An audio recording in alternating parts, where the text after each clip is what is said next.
y'all. So I am watching a fifth quarter that was done between Grambling State and Ohio State. Now, for those of you who are not familiar with the fifth quarter, this is an HBCU tradition where they play after the game. And I've always seen the fifth quarter done on the field, but for whatever reason, at Ohio State, they did it on the field. Well, actually, they've done it in the stands, where the bands are in the stands playing after the game, and on this one, they're playing on the field.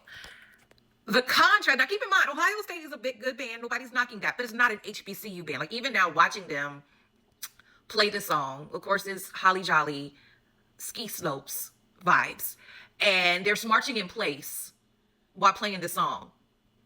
Versus the Grambling State is a soul about it, is a power behind it. Like, I even watched, and what got me these videos going all the way on my timeline on YouTube is someone recorded South Carolina State played University of South Carolina yesterday. And they were showing them marching into the stadium. It's just how people were like stopping in their tracks to watch them. And a lot of people don't realize, as much as people try to imitate and duplicate the sound and the vibe, and you can't duplicate the soul. Nothing compares to it. What goes to show how powerful these bands are and their legacy continues to stand is the fact that I remember at one point in time in Richland too, our bands did not embrace that. This is definitely a different day in 2025. Granted, I graduated in 1998, but I will never forget 1998, this is when we were okay in football. But sadly, we had Fairfield Central, who was in our region, who they were a powerhouse between 97, 98. And I'll never forget the way Fairfield Central band, who from top to bottom at Spring Valley's Harry Prone Stadium took up the stands. Where they marched in, the way they sat down. So our band, I remember 1998, and for those of you who were on the band, you remember this. They started playing Bad Mama Jamma because Foxy Brown redid the song with Drew Hill. So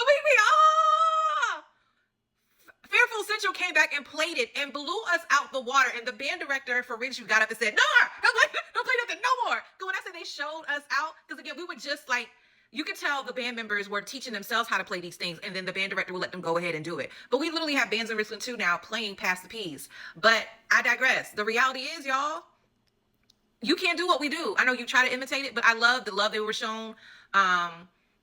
I didn't get a chance to go to the South Carolina game yesterday with South Carolina State, but I ended up watching another video where they showed South Carolina State marching out of the stadium and how people were lined up to watch them, but it was from 2 years ago. Another video I want to post, but I got to do my research, how much money South Carolina State was given. And some people are acting like it was a gift. That's a common practice when smaller schools go to play bigger schools, is they get a payout. But we need to talk about that in deeper discussion, because Deion Sanders did bring up how certain HBCUs were getting a whole lot less than other smaller schools that were predominantly white. That's a discussion for another day.